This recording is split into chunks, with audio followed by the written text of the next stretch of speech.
what inspired you to create the Sex with Ashley podcast? So, Sex with Ashley podcast just happened recently. I created like a year ago. So the brand is called Sex with Ashley. Okay. That's how the podcast came about. Oh, okay. So Sex with Ashley is a brand that talks about Black women's pleasure and permission. And it started with me, starting with my own sex life. So a little backstory, so a little quick backstory. So I grew up in a very traditional, very religious, I'm from the South. I live in Atlanta. I'm from North Carolina, so I'm from the South. So with parents who were married and very church. So we didn't really have sex conversations growing up in my house. So my 20s look very different than probably a lot of people's 20s. I used to be a part of a religious little purity culture, cults, all the things, right? And then somewhere around like 26, I was like, this is not the life I want to live. This is not what I want to do anymore. I want to figure out what I like and what I need sexually. So that's how the name Sex with Ashley came. It was about me trying to figure out what I like sexually, Sex with Ashley. And then it kind of grew from me. I realized that other Black women who looked like me and had similar backgrounds did not know what they want sexually. So it became a brand that talked about Black women, how to have better pleasurable sex and how to have sex safer. And Dr. Mack, how did you get into this field? Because I know you're a psychologist, but not all psychologists talk about this all the time. And that's why not all psychologists talk about this all the time. I grew up in a very free household. So my grandmothers, even though I was very spiritual and we were absolutely raised as a household under God, I wasn't limited. So sexual communication was allowed in my household. My mother and my grandmother were very open about it. And I didn't realize that was something that was rare until I got to college and, got into my sorority and hung out and realized that I was the one that was judgment free. I was the friend that it didn't bother me to have certain conversations. Then I went into elementary education and all of the teachers were sending the girls to me to talk about all of their things. So I realized that I had a gift and I needed to add some research to that to understand, well, why am I the only one that's like this? And began to research and understand that systematically our voices were taken away as it relates to sex, intimacy, pleasure, and power very strategically. So I said, well, let me be the person that fills the void and fills the gap and may this be my part of the revolution so Black women can have better sex and relationships. So this is for both of you. I don't care who goes first. How do pleasure and protection intersect in sexual health discussions? Ooh, pleasure and protection intersect because I think when people hear protection, they think PrEP, they think condoms, they think they're IUD. That is a form of protection, but being protective of your own pleasure is advocating for what you like. So many women just take it. Most Black women just deal with it. When I talk to Black women who have had children and they've never had orgasms, they just took it. Somebody didn't tell them that they were a part of their own sexual story, that they could have power over what it is that they enjoy, that they could have power over their bodies and be able to say, I don't like this, don't touch me like this, I actually don't want to be married, I actually like men and women, I actually want to live like this. Saying those words were so beyond taboo, it was a fear tactic that came over that. So having power over what you think about your own body and your own pleasure is exactly what it is that I encourage and how pleasure and power intersect, because nobody owes you pleasure if you don't even know what it feels like to yourself, or you don't even ask for it or try to talk to your partner or talk to anybody about what it is that you like. And then we kind of end up having unrealistic expectations and delusions and all these different things that have us going year after year after year after year with no pleasure. So I agree with everything she said. And I want to also add that in order to have pleasurable sex, you have to feel safe, right? And so safety is in protection, right? And outside of, yes, safety does include condoms and PrEP and all that stuff, but it also includes who you're having sex with. Is it a safe environment? Do I feel safe enough to talk to you about all the things that I want to try? Do I feel safe enough to tell you, yes, we should use condoms? Do I feel safe enough to talk about just anything, right? So in order for me to have pleasurable sex, I have to feel protected in my relationship. So what are the key barriers to accessing sexual wellness resources in marginalized communities? You kind of covered it a little bit. What are the key barriers? So you don't know what you don't know. So a lot of Black women, I'll use PrEP for example. I talk about PrEP because I'm on PrEP, and I'll explain what PrEP is in a second. So PrEP is pre-exposure prophylaxis. It's a drug that you take if you're someone who's HIV negative to remain HIV negative. And over there at Thebe, they actually have PrEP information if somebody wants to talk to them. So I'm on PrEP, and I tell other Black women about PrEP because I realize that PrEP is marketed to gay men, right? Or gay men first and then white men. And so we leave Black women out of the conversation a lot of times. So I got on PrEP so I can be that person who kind of like talks about it. When it comes to like sexual things, a lot of times with Black women, we don't know about it. There's no commercials about it, no one's talking about it. And Black people are a word of mouth people, right? No matter where you're from, Black, we trust our hairdressers, our nail techs, our friends, our cousins, our pastors, right?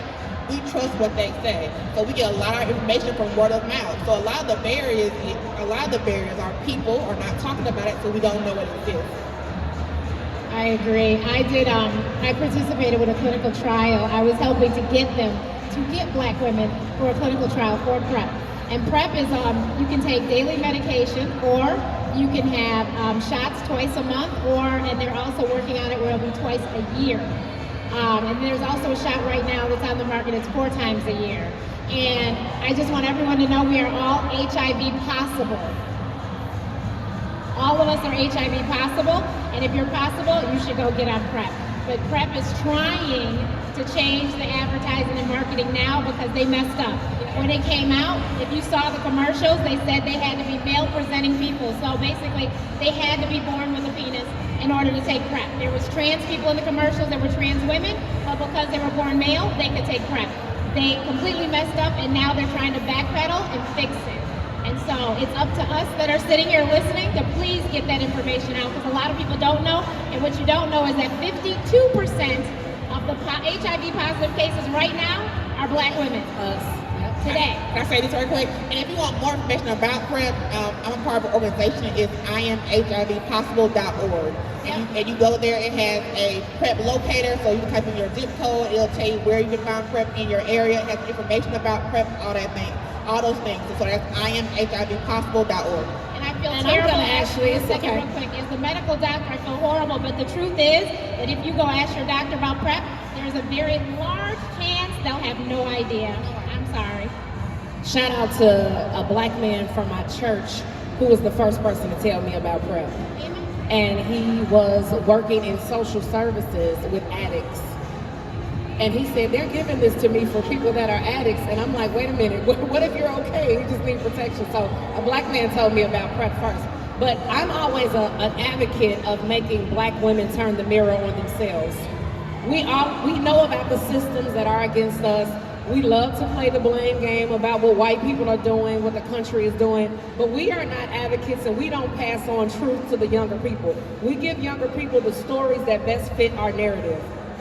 A lot of times we don't want to pass on information in complete truth so they don't relive our stories and relive our traumas. So while communication in marginalized communities may be a challenge, not in the Black family. If your mother told you or your grandmother told you before you even step out into the world, you have protection, you have a guard. And a lot of times when we depend on teachers and doctors and psychologists and social workers to raise our own, yeah, we're gonna run into some conflicts. So when I think about marginalized communities and the effects of communication and human connection, I place the blame on the work that we're not doing to heal within our own families, to understand what traumas we need to let go, so we can start to be the advocates to save ourselves. We see those hashtags everywhere, but when it comes to protecting our girls, they belong to us. So stop giving them to medical facilities and political entities and hoping that the hard-working people who are in philanthropy, who are in organizations, they're doing their best, but it's really on you. I have an organization called Pretty, and it's a nonprofit that partners with Chicago Public Schools, and we work with girls from 5th grade to 12th grade. I don't promote abstinence. I don't tell them they have to get married. I don't come in judging them. We let them know all of the possibilities and responsibilities that come with sex and wellness and pleasure and power, and we give them tools to be able to survive and navigate in a real way. And how does that go over with a lot of the parents? So I would say, I like to say that I'm pre-Epstein, I'm pre-Diddy, I'm pre-Meg the Stallion, I'm pre-Cardi B. So no, it wasn't popular. But what I love to say is that my dissertation chair, when I did my research, told me that my biggest challenges would be with the Black women that I'm trying to serve. And when I started this, yes, there were some women that were, because of their own shame and guilt, the religion that gave them shame and guilt, their mothers that gave them shame and guilt, they couldn't believe that I was doing the work that I did in the way that I was doing it. Fast forward 10 years later, I'm on trend. Because we understand that if you prepared the little girls, when she ran into Diddy, she would have had the tools. She would have had the words.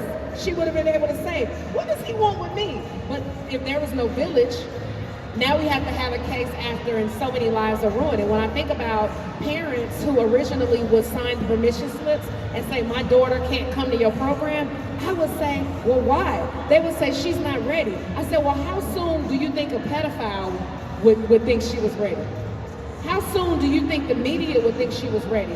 So I need mothers and elders to remove their fear, their prejudice, and really look at this as you have to protect them from everybody else that doesn't care about them. So now it's a lot easier, but early on, oh my God. Honey, Black women thought they was getting me together, but I was ready. What role does mental health play in sexual well-being for you? It plays a huge role. Everything starts in your mind. And what my mother used to say is, if you don't control your mind, it'll control you. So women are from a scale of wanting to have an orgasm, to think that that's somebody else's responsibility, that's a mental challenge that you're having. You should be able to make yourself come. You should have a relationship with your own body. And by the time you introduce it to somebody else, they're enhancing the experience. You're communicating about making the experience better. But so many women don't talk. A lot of Black women just kind of figure things out, trial and error, and we know that trial and error with sex is life and death sometimes. And it causes more mental strain, and we go through a lot of different relationship challenges that strain our mental health and put us in traumatizing situations that we really could have prevented if we chose to heal first. All Black women should be in therapy. All Black women should be in charge of their own mental health. I like to say I have a doctor from my curls to my corns. So if I'm really intentional about my hairstylist, because baby, we will fire a hairstylist, get another one, you know, figuring out your curl pattern, you go through 15 products, and I say, well, do you have a coach for your mind? I don't need all that. And I'm thinking like, Michael Jordan had a coach. You just think you're so good at thinking that you don't need any help? So I make sure that I use the words to repeat certain things to us that we've been saying, that our mother said and our grandmother said, but we're not living in their times. Black women like Ashley and I have done the work to be advocates, to be voices, to give you recommendations and resources. Now we're just not taking advantage of them, and we're holding on to old stories and old narratives, which is a part of our mental challenge. So, Ashley, how do you help individuals overcome the stigma around discussing sexual health? So it kind of depends on, everybody's different. So one way I help people to overcome the stigma of it is by talking about it. A lot of times we don't even talk about sex, right? So let's say the word sex, right? Vagina, penis, right? Anal sex, vaginal sex, right? Just saying the word sometimes can also help people overcome the stigma. And then for some people, like I grew up in a religious background, so helping them to understand or to relearn who God is to them, and helping them to realize that sex was created, God created sex, and it is also we as women, we have a clitoris for a reason. The clitoris is the only organ in the body that is made for pleasure. So that means that God wanted us to have pleasure when we have sex, right? It does not make sense that we are women, we have a clitoris, and we are not having enjoyable sex. That is not God's design. He gave us multiple orgasms, not them. He gave, right, us, not them. We should be having pleasurable sex every time, right? So helping them kind of unlearn what they were told. unlearn religion, unlearn all the negative things society tells us. Society teaches us that sex is pretty much, it's centered for men, right? We as women, if you're like married, we're here to help, one, to procreate, and then two, to make sure our husband or our partner is satisfied. It doesn't really center us. So I also try to get them to understand that our pleasure matters. It matters just as much as our partner's pleasure, so it matters. And so that's how I try to get women to unlearn what they've been taught. Do you talk to couples or just the women? So I mainly talk to women. I have had couples ask me questions or who have come to me, but mainly my focus is getting the woman to understand. Because I feel like once the woman can get over or can learn how to communicate, how she can have better sex, then it can trickle down to my partner. But I mainly focus with women, Black women. I think we're the leaders. It starts and ends with us. I totally agree. How can communities support comprehensive sex education and protection practices? I'm going to speak specific to Chicago. Okay, that sounds good. But Chicago, we're the third largest. We're leading everything. Just voted best city in the world for the 8th year in a row. So I believe if you want the accolades of leadership, you also have to take the responsibilities of leadership. Because I understand the freedoms of being in a blue state, and I know that some women that I work with in the South, I can't give them the same advice because of where they are. I understand that right now Chicago and Illinois is a refugee state for a lot of different things, from abortions to prescriptions to a lot of stuff. So I'm going to speak specific to our community. You have a responsibility as a community leader to make sure that you advocate. And if you're not comfortable advocate, you have to pull money out of your pocket and fund the organizations that are doing the advocacy. There are tons of organizations that are doing the work, and any of the civil rights leaders would say everybody wasn't marching.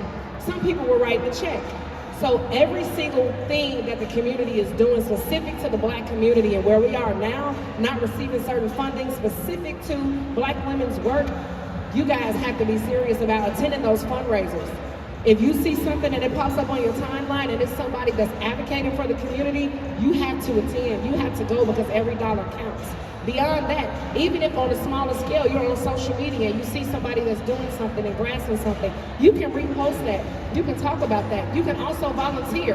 There's not a school system across the city that won't take a parent or an auntie that says, you know what, I'm available on Fridays from 2 to 4. What do these kids need? Can I walk in here and can I be an advocate myself? Because a lot of times, and specifically with me being in Chicago government, people love to blame other people. I have people complaining about everything from their water bill to what's going on in their street. And I say, well, do you know your alderman? Have you ever been to a meeting? And they say, no, I have no idea. Okay, so you're complaining from your porch. But when it comes to this work with Black women and saving ourselves, you have to take your piece of the revolution and say, this is what I'm gonna do. I'm gonna start a girls group at my church. I'm gonna pull my Black club together, and I'm gonna make sure the girls that live from 99 to 100 have an advocate. Because you don't necessarily have to think of everything in community on a large scale. Your small groups, you impacting 10 to 12 girls in any capacity, those 10 or 12 pass that information on. If they're the leaders of that girl crew, you having that moment or being that mentor matters. So you can't really take a back seat, judge how the girls are dressing, because I love to see elders talking crazy about this generation like the generation before them didn't talk crazy about you. And I love when I'm around like super pedigree Black women, you know, who are all buttoned up. And I say, but when Too Short say, what's my favorite word? Everybody in here, yeah, bitch. Okay? So I want us to kind of get outside of that and say, I'm going to take my piece. My daughters and all her best friends, when they come to this slumber party, we're going to talk to them. We're going to teach them. We're not just going to leave them to figure things out for themselves and judge them. So that is what community from a small scale, a mid scale as it relates to being in a blue state, and a large scale, the checkbook. You know, what I've learned, I've done, I think, a couple campaigns with Planned Parenthood. I didn't realize they're taking sex education out of the school. Completely out of the schools. I don't know. I mean, and I know there's a lot of parents, unfortunately, that just, you know, out of sight, out of mind, don't want to talk about it.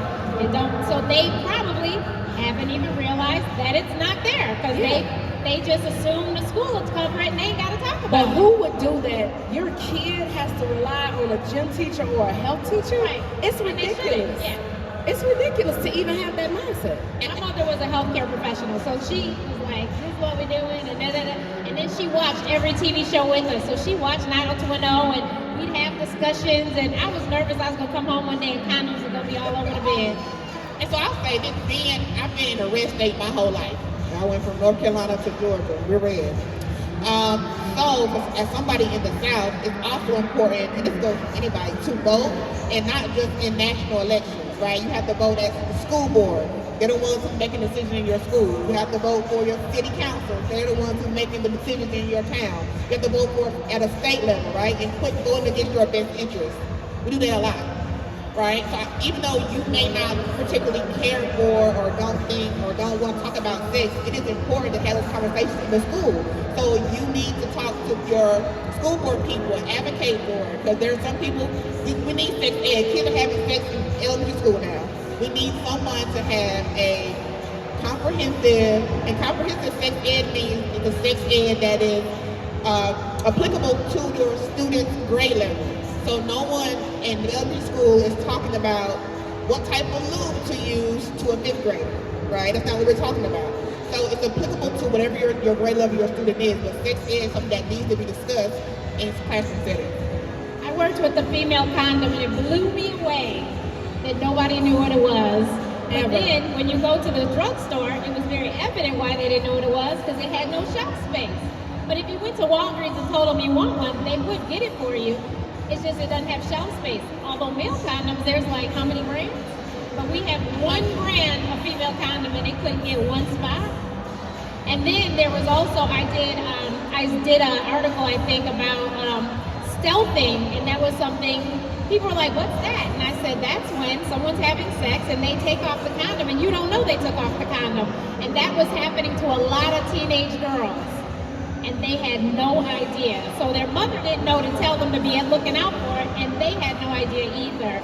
So it really is about having conversations.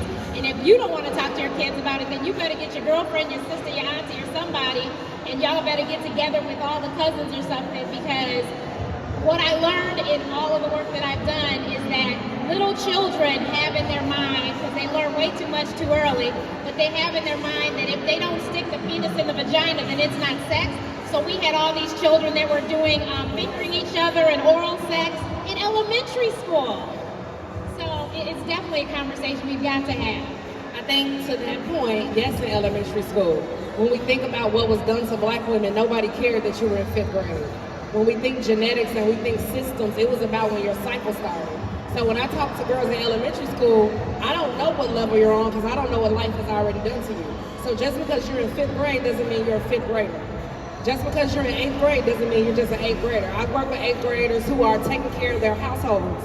They're walking their siblings home from school. They don't have after-school activities. They cooking and cleaning. So I have to deal with them based on their level. But when I think about the female condom situation, none of my students know about it. A lot of them don't use it, but a lot of us are skipping the stories, or we don't know how to start the conversation. So I was able to write 2 books.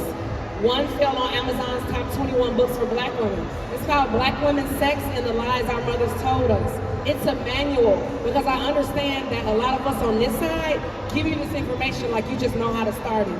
And if nobody had the conversation with you, how do you know how to do it? So I took the research that black women gave me. I was able to research over 2,000 black women just telling me their stories. And I wrote a manual for you to read it. And there are questions at the end so you can decide, how will we talk to our kids about this? How should we start a conversation about masturbation? How do we talk about transactional sex? How do we talk about anything related to it? So that book is available everywhere on my site, on Amazon, and I really want black women to use it as a conversation starter, because not talking is how all of this goes wrong. So what are the most common misconceptions about sexual pleasure and wellness? One is that we all orgasm the same way. I think that's the biggest one. I get a lot of people who ask me about orgasms, how to do it. And this might be common knowledge, it might not be, but 75% of women roughly do not orgasm through penetration. So if you're someone who is sticking to penetrative sex and you're like, I cannot have an orgasm, I've been married, I have all these kids, and I have not had an orgasm, it's probably because the type of orgasm you're trying to have. Most women orgasm through clitoral stimulation, right, in some type of way. That is why foreplay is important. For a lot of women, foreplay is the sex, right? It's the part where we get off, right? The penetration part is for the partner, for our person. Foreplay is for us. That's why it's important.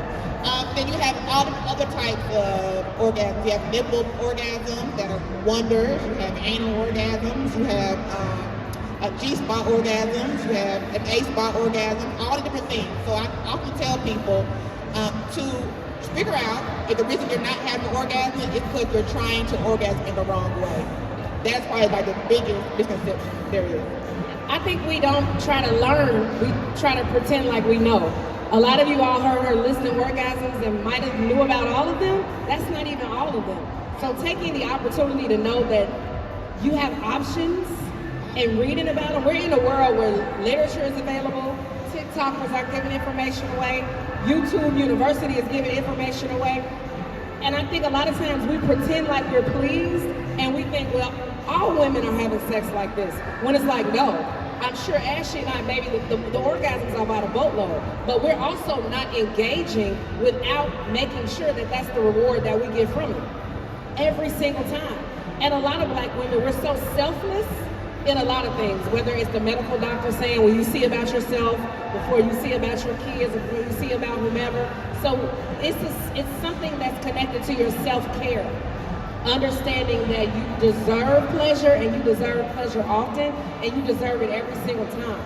I think propaganda, literature from the past, and a lot of different things has made us think that we're supposed to not come first, that we're supposed to not demand foreplay, that we're supposed to not be a major component and a major proponent of our own pleasure. And I think that being an advocate for yourself and standing 10 toes down on that is the first way that you can really press the envelope and make sure that you're showing the next generation that from the onset of their sexual experiences, that they don't have to go through some of the things that you went through to get to this point, that they can start that from the time they start writing their sexual stories.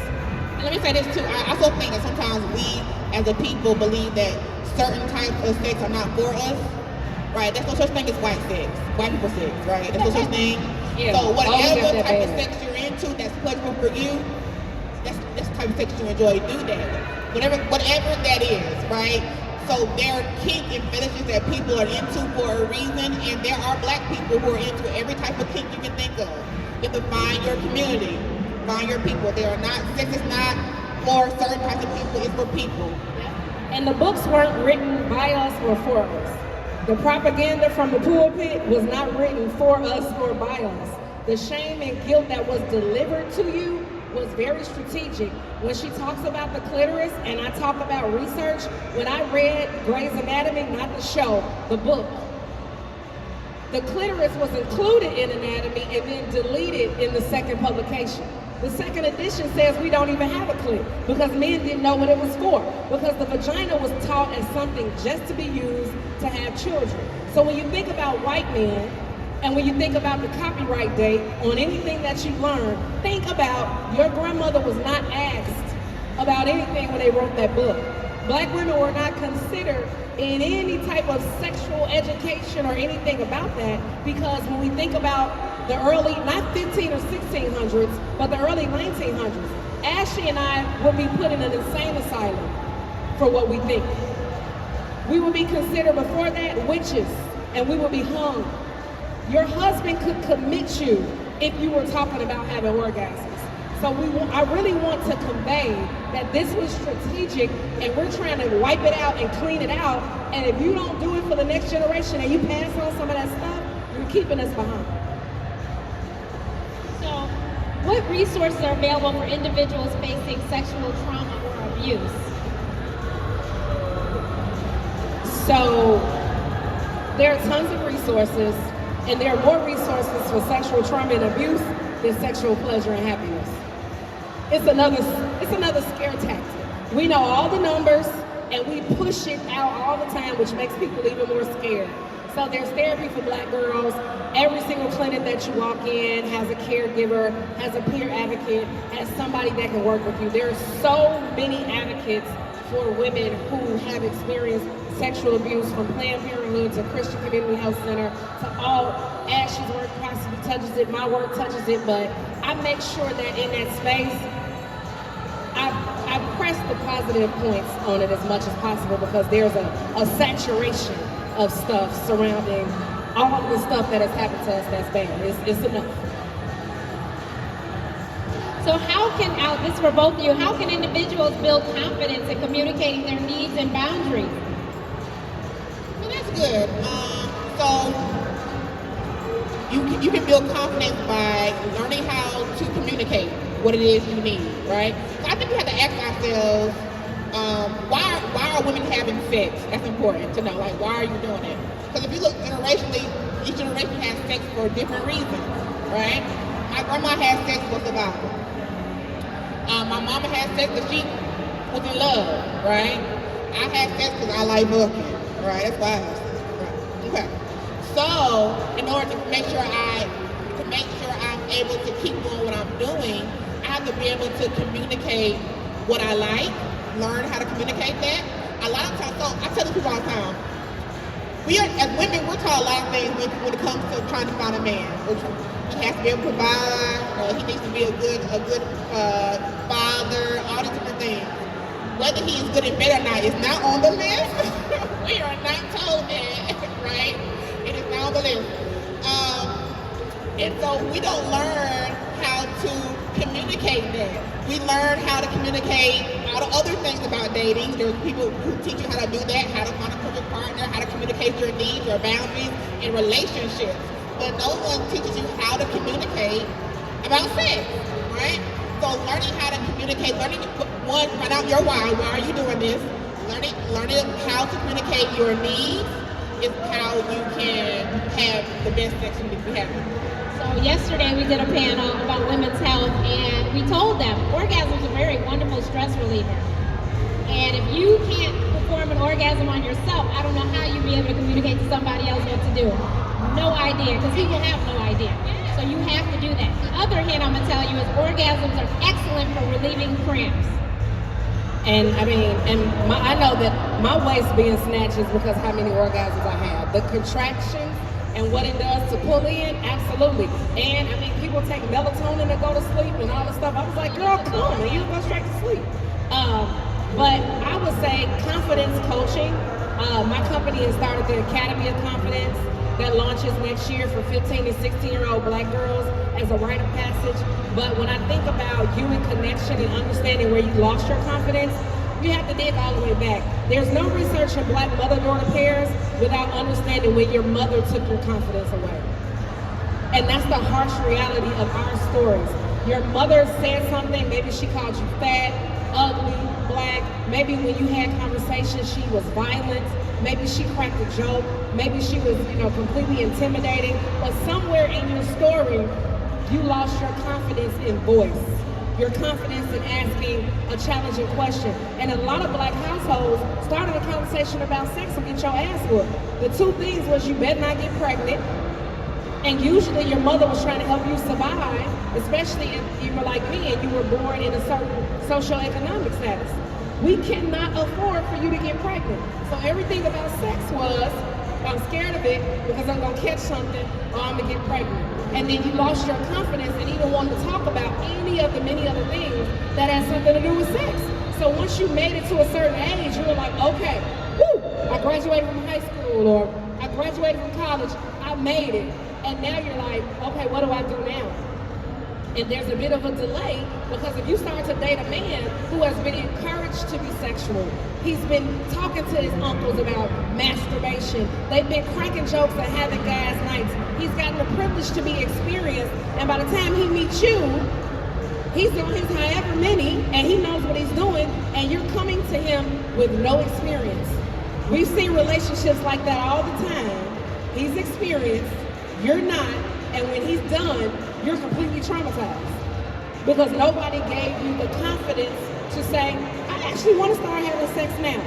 I'm done with that partner. We were safe. I enjoyed that. I want to move on to somebody else. You were ashamed of that. You were embarrassed of that. And then your confidence gets lower and lower and lower. so you have to be serious about going to therapy, understanding where you lost your confidence in your voice, getting the steps to understand how to advocate for yourself. And if you don't want to do that, get my book again. Get confidence in reading the book and answering those questions for yourself and understanding what you're comfortable and uncomfortable with. Like I said, the first chapter is about masturbation because we can't talk about anything else if you don't even touch yourself or look at yourself. Are there any questions? We have a little less than 15 minutes left.